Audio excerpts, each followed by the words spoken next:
For over 10,000 years, humans have occupied the Mobile-Tensaw Delta, the second largest delta in the U.S. For most of that time, the only way to traverse from the western side of the delta to the eastern side was to swim across it or paddle across it. But once the French settled the area in the early 16th century, we began to explore other methods. This is the story of how mankind tamed America's Amazon. This is Conquering the Delta. I'm your host, Stu Donald. Let's head to the Delta. Long before concrete and cable towers stretched across the horizon, the Mobile-Tensaw Delta was crossed by paddle and pole. Canoes gliding through cypress shadows, ferries drifting under golden skies. Over time, progress carved new paths. The causeway carried cars across the marsh and tide. Now, a soaring bridge promises the next leap forward. This is the story of how we've crossed the Delta, through centuries of ingenuity, determination, and vision. Before the causeway, before the bayway, before the Dolly Parton Bridge, crossing the Mobile-Tensaw Delta was a whole different adventure. No asphalt, no arches, just water, mud, and a world of patience. Back then, if you wanted to get from Mobile to Baldwin County, you took a ferry. Flatboats, steamboats, and later, gasoline-powered launches chugging across the bay, loaded with passengers, wagons, and eventually even Model Ts. Didn't like boats? You could try the long way around, the winding overland route through Bay Minette and Stockton, but it was slow, muddy, and often impassable after a good rain. Horse-drawn wagons got stuck, early cars overheated, and the Delta didn't give a rap. Locals had their own ways. Skiffs, dugout canoes, and pirogues slipped through the bayous. Fishermen, traders, and families used the water like a highway, navigating by instinct and tide. And long before settlers arrived, native tribes like the Chickasaw and Appalachia used seasonal trails and dugout canoes to move through the wetlands. The Delta was their home, not a barrier. But travel was always at the mercy of the weather. Storms could cancel ferries. High water could wash out roads. Crossing the Delta meant risk, resilience, and a little luck. Then came the causeway, raised embankments, concrete bridges, and a new era of connection. Suddenly, Mobile and Baldwin County weren't just neighbors, they were linked. Today, we zip across in minutes, but back then, crossing the Delta was a journey. Every trip told a story, grit, wrapped in the stubborn beauty of the bay. They call it the Causeway, a ribbon of road stretched across Mobile Bay, where asphalt meets alligator and seafood joints sit perched above the swamp. Built in 1926, the Mobile Bay Causeway, now officially called Battleship Parkway, was Mobile's first direct link to Baldwin County. Before the Jubilee Parkway, before I-10, this was the only way to cross. Well, that didn't involve a boat anyway. And it's not just a road, it's a corridor of culture. The USS Alabama stands guard at one end and a steel sentinel watching over decades of traffic, tourists, and tailgaters. But this road cuts through the Mobile-Tensaw Delta, one of the most biodiverse places in North America. That's why in 2007, they built a turtle fence 3.4 miles long to protect the endangered Alabama red-bellied cooter. I didn't name it, y'all. It's a turtle. Look it up. Locals know the causeway for its food. Steamed shrimp, gumbo, oysters on the half shell or grilled, served with a view of either the glamorous Mobile Bay or the sultry Mobile-Tensaw Delta. Don't be surprised to see pelicans by the dozen and just maybe a gator sunning itself nearby. These restaurants aren't just stops, they're institutions. From the 50s onward, the Mobile-Tensaw Delta's nightlife evolved from rustic fish camps and roadside diners into a beloved corridor of seafood institutions. The Sea Ranch and Winslow's brought fine dining to the waterfront in the 60s and 70s, followed by more casual staples like the bluegill. Into the 2000s, spots like Felix's Fish Camp and R&R Seafood modernized the tradition with panoramic views and live music, helping to preserve the Delta's rich legacy. But the causeway is vulnerable, low and flat. It floods easily during hurricanes and storm surges. When the weather turns, it disappears beneath the waves. Still, it endures. A place where fishermen cast lines from the shoulder, where pelicans dive for dinner, and where Mobile's past and present meet in the mist.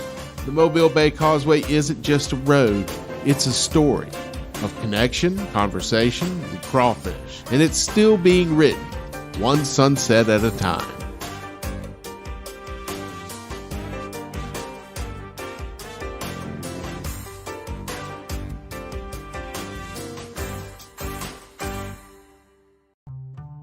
It's big, it's bold, and depending on who you ask, it's got curves that rival country music royalty.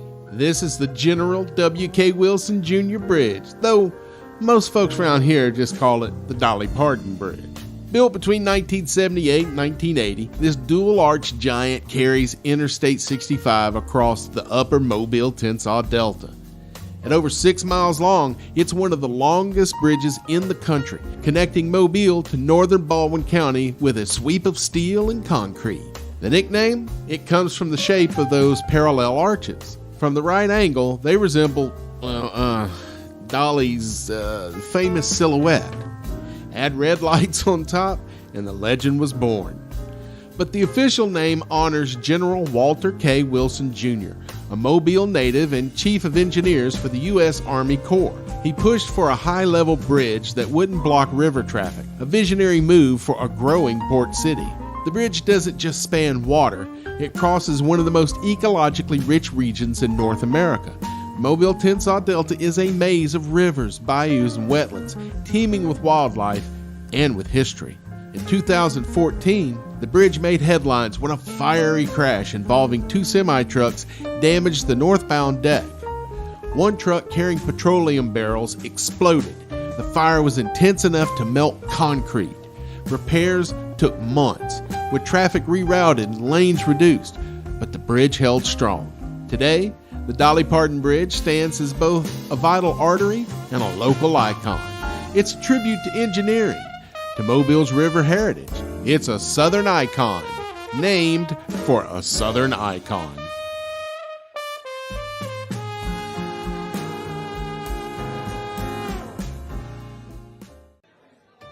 It's long, it's low, and when the storms roll in, it disappears.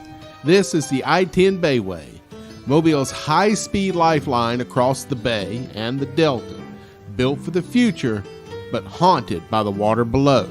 Now, back in 1978, engineers laid down two parallel bridges, 7.5 miles of concrete, just a few feet above sea level. They called it the Jubilee Parkway, named after the bay's mysterious seafood phenomenon where shrimp and crabs rushed to the shore. But this bridge, it was built for cars. It was a game changer. Interstate 10 could now leap from Mobile to Daphne in minutes. No more crawling across the causeway. This was speed, scale, and modernity. But there was a catch. The bayway sits low, just 3 feet above the water in some spots.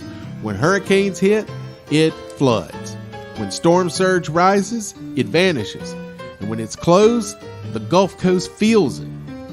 That's why Alabama launched a massive replacement project. A new bayway, 25 feet high, 6 lanes wide, storm resilient, and ready for the next century.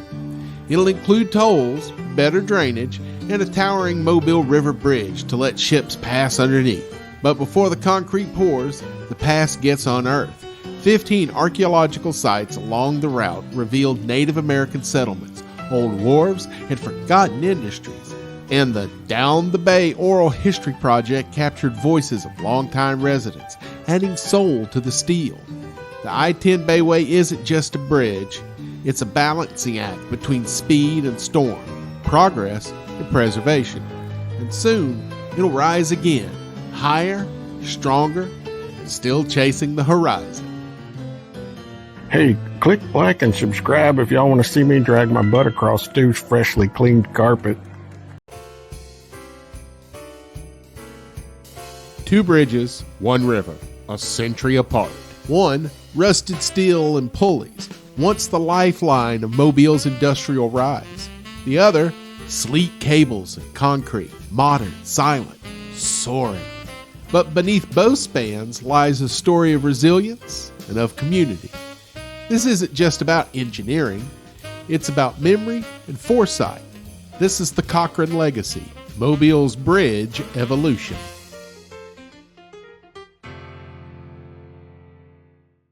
The Cochrane Bridge was named after John T. Cochrane Sr., a prominent industrialist and president of the Mobile Chamber of Commerce. He was the driving force behind the project to build the original bridge and the causeway back in the 1920s. John Cochrane organized the effort to construct a 10-mile crossing across the headwaters of Mobile Bay, what we now refer to as the causeway. It included the original vertical lift bridge that was completed in 1927. Cochrane was chairman of the committee for the privately funded Mobile Bay Bridge Company that developed the plan for the crossing. Born in Tuscaloosa, Alabama, he attended the University of Alabama for 2 years. Cochrane was a significant figure in the railroad industry, serving as the president of the Alabama, Tennessee, and Northern Railroad Corporation at the time of his death. Earlier in his career, he founded the Carrollton Shortline Railway, which eventually expanded and became the AT&N Railroad. He also established the town of Aliceville, Alabama, naming it after his first wife. Before tunnels and cable-stayed marvels, Mobile had a bridge that changed everything. The Cochrane Bridge. Built in 1927, it wasn't just steel and rivets, it was a lifeline. Stretching over 10 miles, including its causeway and approaches, this vertical lift bridge connected Mobile to Blakely Island. Before it, ferries were the only way across. Slow, unreliable, but the Cochrane Bridge? It was a game changer. Now, lift bridges are engineering marvels that combine strength, efficiency, and adaptability. Unlike swing bridges, which rotate or tilt, vertical lift bridges use towers and counterweights to hoist the span straight up like an elevator. This design is especially useful in areas with limited horizontal space or where high-mass vessels frequently navigate. The lift span remains rigid and level throughout its movement, supported by cables or hydraulic systems anchored in tall steel towers. First popularized in the late 19th and early 20th centuries, vertical lift bridges became common in industrial and port cities, where they facilitated both rail and vehicular traffic across navigable waters. Their ability to handle heavy loads and long spans makes them ideal for busy transportation corridors. Now, this was part of the old Spanish Trail, a transcontinental highway linking Florida to California, and suddenly, Mobile was no longer isolated. Commerce boomed, shipyards thrived, the city pulsed with new energy. But progress came with a price. The lift span, it caused traffic delays 14,000 times a year. And by the 1980s, the bridge was showing its age, structurally unsafe, outdated, a relic. So in 1984, the bridge was shut down. Ferries returned like ghosts of a pre-bridge era. Mobile waited. And in 1991, a new chapter began. The Cochrane Africatown, USA Bridge rose in its place, sleek, modern, in honor not just infrastructure, but history. Africatown, founded by survivors of the last known slave ship, the Catilda, became part of the name. The old Cochrane Bridge is gone, but its legacy still spans Mobile, a symbol of connection, transformation, in the ever-turning wheel of progress.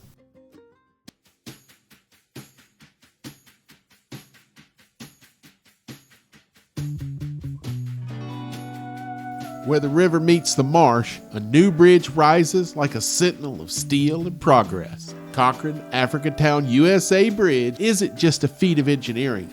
It's a monument to resilience, innovation, and the enduring legacy of a community born from survival. For decades, the original Cochrane Bridge stood as a gateway to industry, lifting its span to welcome ships and commerce. But underneath its trusses lay deeper stories of workers and families and of a neighborhood unlike any other.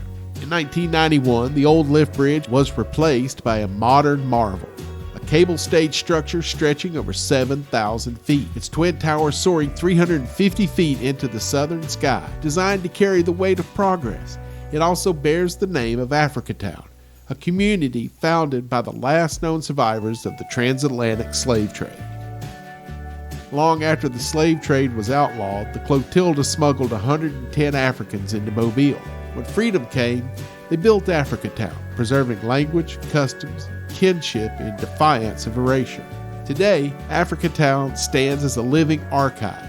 The bridge that bears its name connects more than land, it connects generations. It reminds us that infrastructure is not just concrete and cable, it's narrative. Now, a cable-stayed bridge is a type of bridge where the roadway, or deck, is directly supported by cables connected to one or more versatile towers, also called pylons. These cables run diagonally and transfer the load from the deck to the towers, which then channel the forces down into the ground. In 2005, Hurricane Katrina sent a 13,000-ton oil platform crashing into the new bridge. The damage was severe, but repairs came swiftly. The bridge endured just as Africatown has endured. Engineers speak of tensile strength. Historians speak of cultural weight. Locals speak of pride. The Cochrane Africatown USA Bridge carries all three. Bridges span more than rivers. They span time, identity, and hope. And in Mobile, one bridge tells a story that must never be forgotten. For thousands of travelers each year, the Cochrane Africatown USA Bridge is their first point of entry to the Mobile Tensas Delta. The views from the twin suspension bridge as it crosses the Mobile River are awe-inspiring. Before lies the Delta in all its glory as it empties into historic Mobile Bay, while the Mobile skyline stands like a guardian over the scene. Hey y'all, got time for a quick story? Once upon a time, there was somebody watching videos and they tapped on like and subscribe. The end. Beneath America's rivers and bays lies a hidden network of engineering marvels, underwater tunnels. These submerged passageways defy gravity and geology, hydrology, allowing vehicles to glide beneath waterways that once divided cities and regions and counties. Unlike bridges, underwater tunnels are shielded from storms, ship traffic, and the wear of time. They're built using techniques like immersed tube construction, where massive tunnel segments are floated into place and sunk, or just bored through bedrock with colossal machines. Each tunnel is a triumph of precision, pressure, and patience. But get this, despite our vast coastline and river systems and lakes and whatnot, the United States only has a handful of underwater vehicular tunnels, and two of them run beneath the Mobile Tensas Delta, threading through one of the most biodiverse estuaries in North America. Tunnels don't just connect roads, they connect histories, but mainly roads. The Bankhead Tunnel in Mobile is a marvel of mid-20th century engineering and a symbol of civic ambition. Here's a deep dive into its history. Let's start with construction, which began around December 29, 1838, and it opened to traffic February 20th, 1941. It took a little over 2 years to build. It was built by the Alabama Dry Dock and Shipbuilding Company and was designed by Wayne Palmer. The cost was $4 million, and the equivalent today would be $65 million. The tunnel was constructed using the trench method and submerged beneath the Mobile River. It was part of a Works Progress Administration, or WPA, initiative, reflecting the New Deal era push of infrastructure and employment. The tunnel was designed to improve traffic flow on very busy U.S. Highway 90. At the time, one of the busiest east to west highways in the entire country. It was offering a direct route from Government Street in downtown Mobile to Blakely Island and the Eastern Shore. It cut 7.5 miles off the commute from Mobile Bay, replacing reliance on the older Cochrane Bridge and the Causeway. Now, on its first day, pedestrians and cyclists were allowed to traverse the tunnel, and it would be close to another century before they'd be allowed to again. Legend says nearly 75,000 people participated that first day, led by then Mayor Cecil F. Bates. Now, the namesake is interesting. It's named for John Hollis Bankhead, a U.S. Senator from Alabama from 1907 to 1920, and the grandfather of actress Tallulah Bankhead. Bankhead was instrumental in early federal highway legislation, and a cross-country highway also bears his name. Now, the Bankhead Tunnel was added to the Alabama Register of Landmarks and Heritage on January 25, 1977, He was inducted in the Alabama Engineering Hall of Fame in 1989. When the tunnel first opened in the 40s and 50s, initial usage was really modest, probably around 5,000 vehicles a day, as Mobile's population wasn't huge and car ownership at that time was pretty low. Now, they ran it as a toll bridge to pay for the construction until the 1970s. Toll collection ended in the mid-decade, increasing accessibility. Estimated daily traffic rose to around 10,000 vehicles. 2015, the documented average was 28,140 vehicles a day. 2023 estimated 14,000 vehicles a day, according to the University of South Alabama. This may reflect directional counts reduced due to the alternate route of the Wallace Tunnel, which we'll talk about later. Now, assuming modest regional growth and infrastructure shifts, here's a rough projection of that. From the 1940s, you're talking about just over 1 million vehicles a year. The 1950s, 1.8 million. In the 1960s, 2.7 million. The 70s, 3.6. During the 80s, 5.5 million. 90s, 7.3. Early 2000s, 9.1. The 2010s, 10 million vehicles a year.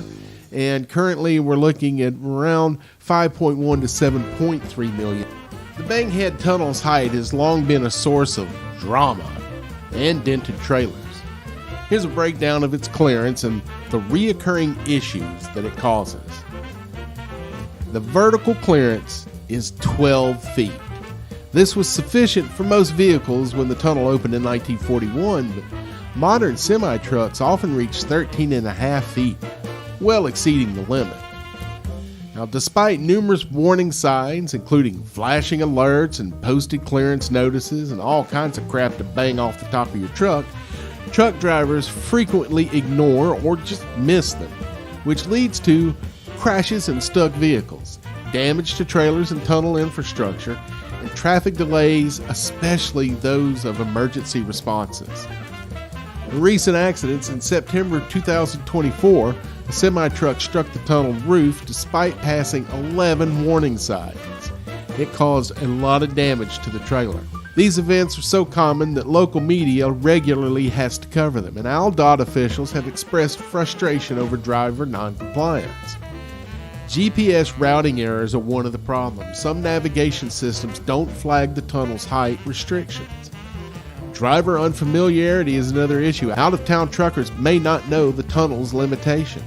And the tunnel's aesthetics are old. Its entrance doesn't look like a typical low-clearance zone, which may have misled drivers through the years.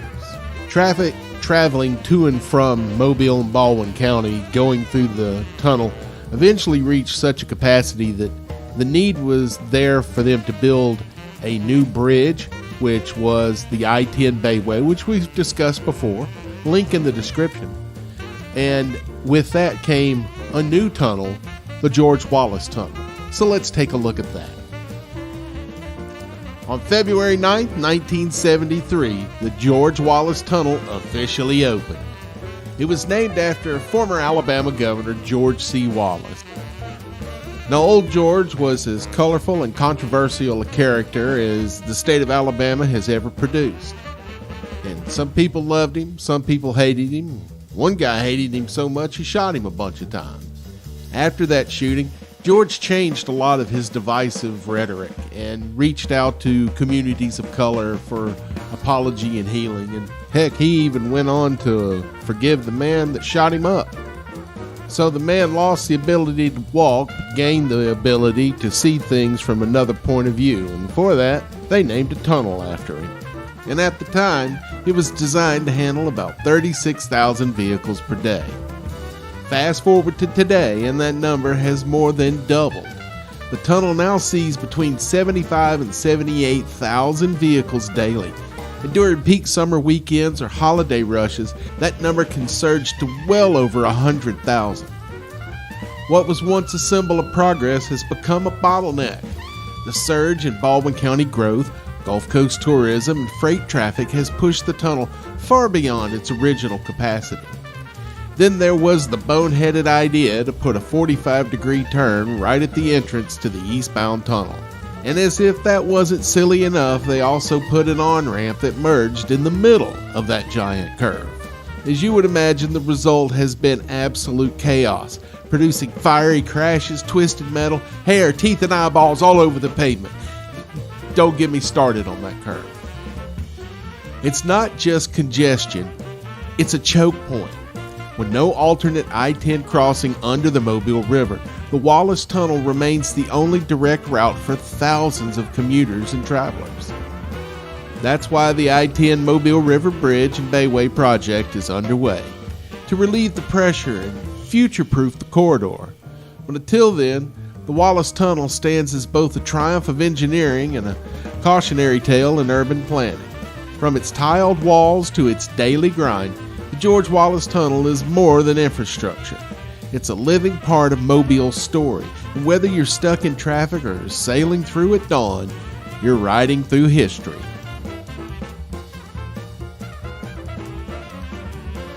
Hey, before you go hunting you some yonder, how about clicking that there subscribe and like button one time for me, would you?